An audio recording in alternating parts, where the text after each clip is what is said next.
a grande convicção hoje, né, na sua carteira é uma posição comprada em real, né, apostando na moeda brasileira, né? E, enfim, acho que já pode, não sei se quer já responder essa posição ou explicar o contexto brasileiro, mas acho que as duas perguntas são válidas, né? Eu acho que o Brasil ele passou por um ciclo de, falando só, me afastando um pouco e pensando num horizonte um pouco mais largo. O Brasil passou por um ciclo de reformas importantes, que culminou com esse crescimento surpreendendo aí já desde 2020, né? 20, 21, 22, 23, 4 anos, surpreendendo para cima. Eu acho que ele continua surpreendendo para cima no curto prazo. Ele fala um pouco disso depois. Eu acho que é um cenário benigno aqui. Real. Por que a gente gosta tanto do real? A gente iniciou ali o fundo, a gestão da família Janeiro, há uns 2 meses atrás, com um pouco de cautela no real, por conta do início do ciclo de juros no Brasil, e a gente não tinha visto ainda, não tinha convicção que a gente estava do outro lado do vale do combate à inflação global. Então, era um contexto que o Fed ainda estava discutindo subjuro, e aqui o Banco Central Brasileiro cortando o juro. Tinha uma discussão mais no mercado do que eu acho que na comunicação do Banco Central, mas tinha um pouco lá nas atas riscos para acelerar, né, o que precisava acontecer para acelerar. Isso nos dava um pouco de receio com o real. A gente olhava para o caso do Chile, que sofreu muito quando o Banco Central cortou de 100 basis points na primeira reunião. A gente viu o que aconteceu no Chile. Isso gerava uma cautela muito grande lá com o real.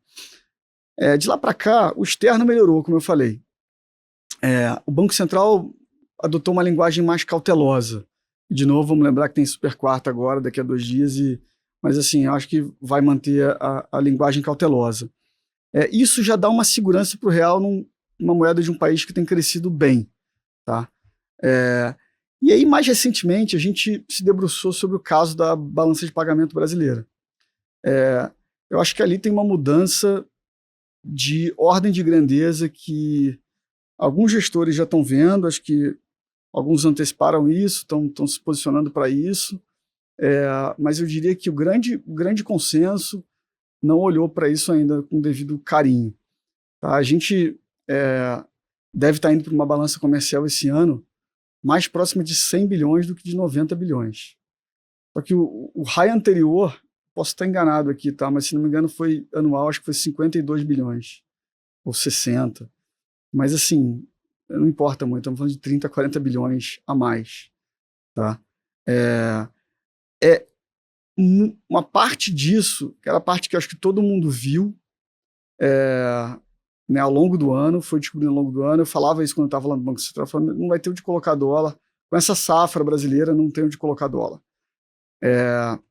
O Brasil é uma grande fazenda com mina de minério de ferro no norte e o pré-sal na costa, né, campo de petróleo na costa, preço de commodity alto, junto com o período em que o Banco Central trabalhou com juro baixo, porque o fiscal estava em ordem, lá 2017, 18, 19, 20, 21, início de 21, o câmbio ficou muito depreciado pelo diferencial de juros. Uhum. Tinha que ficar mesmo naquele momento. O país precisava recuperar crescimento.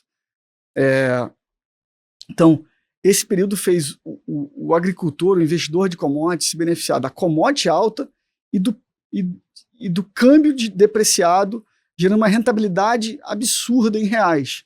Não é à toa que o crédito imobiliário na carteira dos bancos brasileiros ganhou um share enorme. Se não me engano, hoje é a terceira linha de crédito dos bancos brasileiros. Tá? Não é mais, era uma linha que era só o Banco do Brasil que tocava. Basicamente, o Banco do Brasil era um especialista nisso e tal. Hoje em dia, ela está em todos os bancos, é uma linha relevante para todos os bancos. Isso é investimento no setor. Tá? Esse período de rentabilidade alta, por preço de commodity alto e câmbio depreciado, gerou uma avalanche de investimento. Essa safra espetacular que a gente viveu esse ano, que foi 15% maior que a anterior, não foi uma coincidência, não é que uma sorte. Teve um ano que o clima foi bom e teve essa... Não foi isso. O clima ajudou, mas o investimento foi o driver. Esse ano o clima está atrapalhando razoavelmente. Mesmo assim, a gente vai ter uma safra que vai ser provavelmente pouco maior do que a última, em geral. E o investimento segue bombando. Quando a gente tiver mais um ano de clima bom, vai ser mais 10%, 15% de aumento em relação ao raio anterior. Pode escrever isso. A gente vai, aos poucos, a gente vai tirar um monte de gente do mercado de exportação agrícola.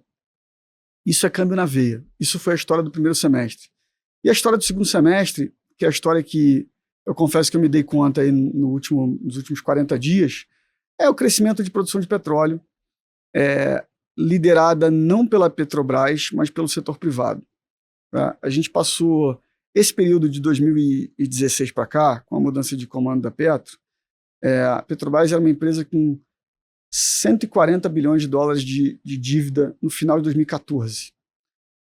No final de 2022, ali no meio de 2022, a Petrobras atingiu 50 bilhões de dólares de dívida. Foram 90 bilhões de dólares de redução do endividamento.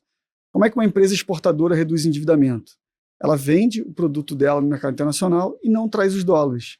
Usa esses dólares para pagar a dívida dela para reduzir o endividamento.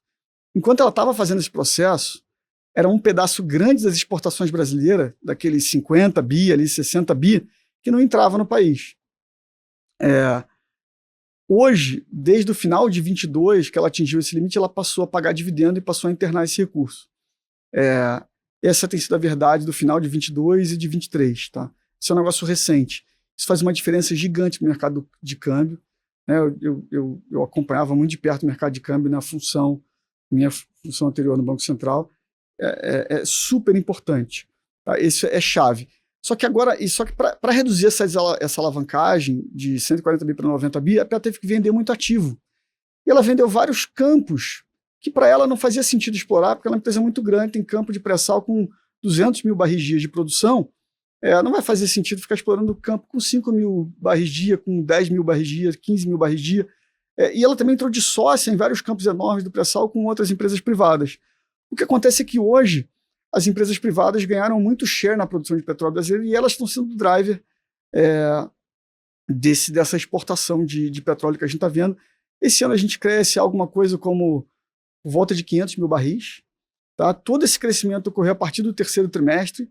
A Petrobras ainda tem uma sonda que ela é operadora em sociedade com outros privados, que começa agora em dezembro. Depois tem outra que entra no início do ano que vem.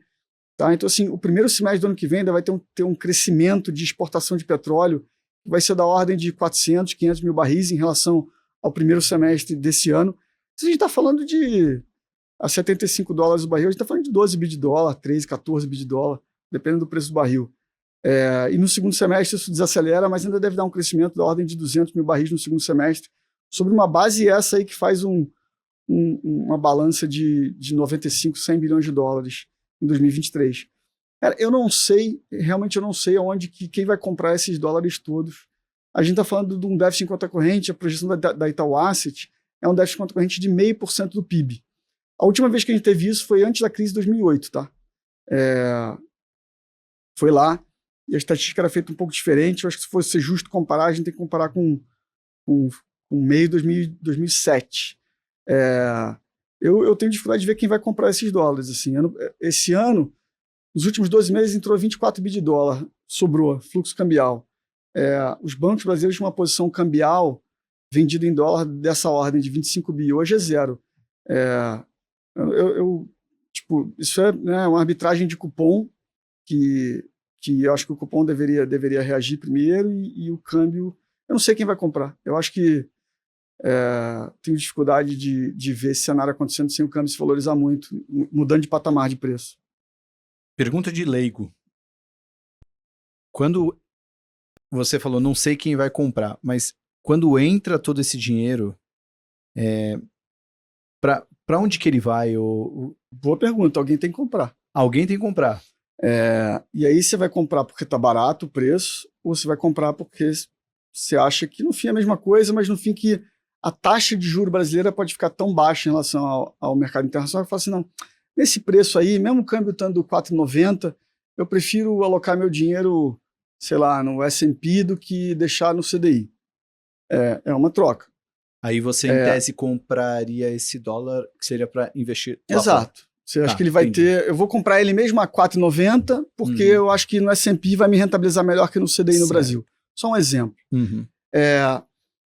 Quando a gente voltando lá no período que eu tive no Banco Central e o período até anterior, ali no final da gestão do Ilan, o diferencial de juros ficou muito baixo. Naquele período, a gente tinha um hiato do produto gigantesco.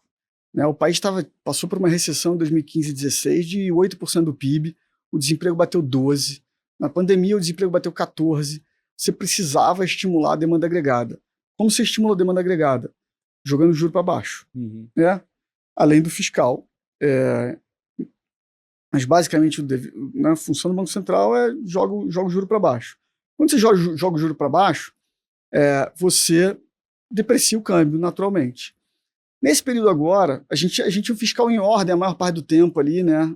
Depois da pandemia foi outra história e aí a atividade acelerou, a gente subiu o juro para caramba, o juros 3,75. Mas basicamente o policy prescription, a prescrição para o policymaker ali, com o hiato do produto tão grande, é joga o juro para baixo. Hoje, a economia brasileira, como ela está? Ela está rodando bem, a gente falou disso aqui, a economia está surpreendendo em crescimento. O desemprego está 8%. O fiscal não está tão apertado quanto foi no período do teto. Estamos falando de cresceu 4% real a despesa pública ano passado, esse ano vai crescer uns 8%, ano que vem provavelmente uns 6%. Então, assim, tem um impulso fiscal atuando. Não vai dar para cair tanto juros se você quiser buscar inflação na meta. No modelo do Banco Central está dando uns 9,5%, né, entre 9 e 10, mais 9,5% ali, por aí. Se o juro vai ser 9,5% para entregar a inflação na meta, o Banco Central está comprometido em perseguir a inflação na meta, muito dessa valorização do comprador do câmbio vai ter que comprar pelo nível do câmbio, porque ele tá barato. Não porque o diferencial taxa de juros está baixo. Entendeu? Tem um trade-off intertemporal aí. Você pode me dar um juro baixo, eu compro essa moeda aí. Se é juro baixo, beleza, eu prefiro comprar dólar. Ou você me entrega ela muito barata. Lá atrás era juro baixo. Hoje, com esse fiscal ajudando a atividade, com o hiato do produto menos aberto, com desemprego a 8%, muito desse comprador vai ter que aparecer pelo nível da moeda. Tem que olhar e falar, não, nesse nível eu vou comprar, porque aí aguenta desaforo, entendeu? Essa Então, história. Aí que o real se fortaleceria em relação ao dólar. É aí que o real se fortalece, vai ter que achar o comprador. Sim, e, bom, já sabemos que o mercado não é tão eficiente quanto a teoria de mercado eficiente diz, mas por que o mercado ainda não precificou isso? Porque o mercado ainda não revisou as contas do balanço de pagamento, como alguns já fizeram, como a Itaú Asset, por exemplo, já fez. O consenso do Focus, por exemplo, é 1,8% de déficit em conta corrente para 2024. Tá? Essa é uma excelente pergunta. Para mim é muito importante saber ou ter a sensação, a gente sempre pode errar, mas ter a sensação que eu estou antecipando alguma novidade. Eu falei aqui, né, tô olhando do outro lado do vale e tal, tem muita gente preocupada ainda, eu tô me arriscando a olhar o outro lado do vale e eu acho que estou antecipando ali. Eu me perguntei muito isso, puxa, muita gente já viu isso? Alguns já viram. Você vai encontrar outros compradores de real pela mesma razão que eu por aí. Mas o consenso está lá no 1,8% de déficit, em conta corrente para 2024. Mesmo para esse ano, o mercado tem feito umas revisões a conta-gotas, caminhando. Eu não lembro mais o número para esse ano, mas deve ser alguma coisa como 1,1 já. O mercado tem 1,5 para esse ano, 1,6 de déficit. E já está aí, está acabando o ano já. Por isso que as pessoas estão... A inflação, o pessoal, é muito, muito rápido para atualizar. O resto é mais devagar. Faz muito tempo que contas externas não andam muito, né, não varia muito para um lado, assim, claramente. A última vez que eu lembro de ver alguma coisa parecida foi 2002, 2003, 2004 ali. Foi quando o Lula assumiu, a gente passou um tempo com o câmbio depreciado e aí, de repente, a conta corrente foi até positiva durante um tempo. Foi super benigno. Eu lembro, me remete a algumas coisas ali, assim. Esse aumento de produção de petróleo é PIB também. Não é só dólar. O PIB vai ser mais forte. O PIB desse segundo semestre tende a ser mais forte. No início do ano que vem. Vai virar fiscal. O pré-sal vai trazer receita fiscal enorme. Quando a gente vai alongando o tempo, vai beneficiar o fiscal também. Assim, vai trazer, se a gente fizer um pouquinho as coisas direito do lado do governo, puxa, eu acho que a gente tem uma chance de colher os resultados positivos de tudo que foi plantado aí nos últimos anos. Tá? Eu acho que a gente tem uma possibilidade de razoável, de ter um ano muito benigno aí em 2024. Agora, mais uma pergunta capciosa, aquela já pensando até no corte do YouTube, né? Porque você está com uma posição comprada em real, né? Apostando no fortalecimento do real, porque o mercado ainda não refez essas contas, né? Com o mercado refazendo essas contas e entendendo que o dólar é para baixo, o real para cima, até onde poderia ir esse dólar? Eu, quando estava lá no BC, eu gosto muito de fazer a seguinte conta. Eu olho preços de commodity deflacionadas pelo CPI, que seria em termos reais ao longo do tempo, e a paridade real-dólar em termos reais também, que é ajustando o diferencial de inflação do Brasil com os Estados Unidos. Tá? Se calcula esse gráfico, faz essa conta, multiplica um pelo outro, seria commodities em reais multiplicadas pelo câmbio real. É uma série estacionária, ela fica bem estável. Por quê? Porque o Brasil é um país curioso, ele consome a mesma coisa que ele exporta. A gente é meio autossuficiente, assim. A gente exporta, hoje em dia, energia, a gente exporta tudo que se come, desde proteína até soja e milho. O Brasil ele tem essa especificidade. Então, assim, quando o preço de commodity sobe, o câmbio valoriza. E vice-versa. Então tem um equilíbrio, essa coisa fica meio estável. Quando que isso descola? Quando você tem algum choque. Primeira vez que descolou na minha carreira foi em 2002. Teve um choque financeiro. Os investidores achavam que tinha um risco de um calotão, porque não conheciam como é que ia ser o primeiro governo Lula, etc. O risco do país foi para acima de 2.000, e você viu o câmbio depreciar, apesar de preço de commodity alto. O que aconteceu nos 3, 4, 5 anos seguintes, um boom de produção de commodity no Brasil. PIB foi espetacular e o câmbio depois valorizou pra caramba. O que a gente viu na pandemia? Por conta do período de juro baixo como resposta a esse ato, desemprego alto, as consequências da pandemia. O câmbio depreciou pra caramba. Depois a preocupação fiscal, a gente lá no Banco Central pilotou aquela medida para acabar com o overhead dos bancos, que gerou uma necessidade de compra de 50 bi de dólar em 2 anos. Tudo isso deixou o câmbio pressionado. Qual é o melhor remédio para preço de commodity alto? É preço de commodity alto, porque gera rentabilidade e o ciclo seguinte é preço de commodity baixo. Então, o melhor remédio para câmbio depreciado é o próprio câmbio depreciado, porque vai gerar investimento no setor de tradable, e a gente é muito bom em agricultura, estamos se descobrindo bom em petróleo, e a gente está gerando as receitas para compensar e jogar o câmbio para baixo.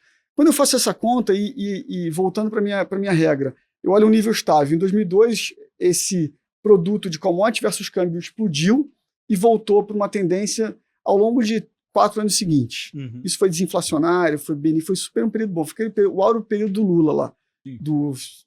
Segunda metade do Lula 1 e Lula 2 inteiro, foi um maná, o Brasil cresceu, etc. O que está acontecendo agora? Ele foi, na pandemia, esse câmbio versus commodity, e agora ele está voltando. Quando eu olho para onde ele deveria voltar, ele deveria estar uns 7% abaixo do preço atual. E aí eu coloco em cima disso, eu coloco esse aumento da quantidade de petróleo, que não tem nada a ver com isso, não é preço. A gente passou a ser um exportador relevante de petróleo. Não é à toa que a gente foi convidado para o OPEP+, ali, OPEP+. Cara, quando eu coloco isso aí como cereja do bolo, eu acho que dá para ver o câmbio a 4,20, assim, no horizonte de 6 meses, 9 meses. Tá? Eu acho que a gente tem que fazer besteira para tirar desse trilho.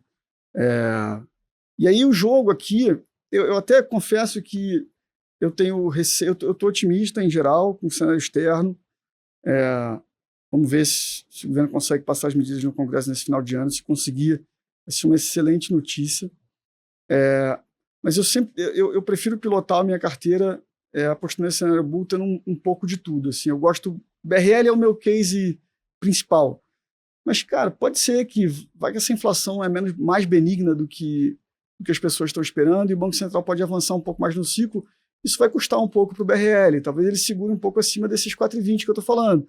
Então, eu tenho um pouco de aplicado juros, vendido em inflação implícita e vendido dólar. Eu acho que esse combinado é tudo na mesma direção.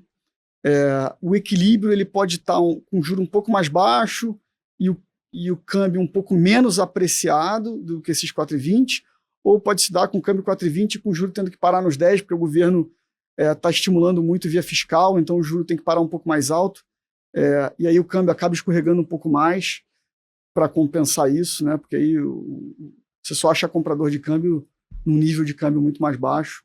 É aquela coisa, comprar o dólar assim, você pode ser financiado para comprar o dólar, te dá um juro baixo para comprar o dólar, ou você pode comprar pelo nível porque ele ficou muito barato. Então esse é o trade-off que a gente vai ter que discutir em 2024. Muito bom.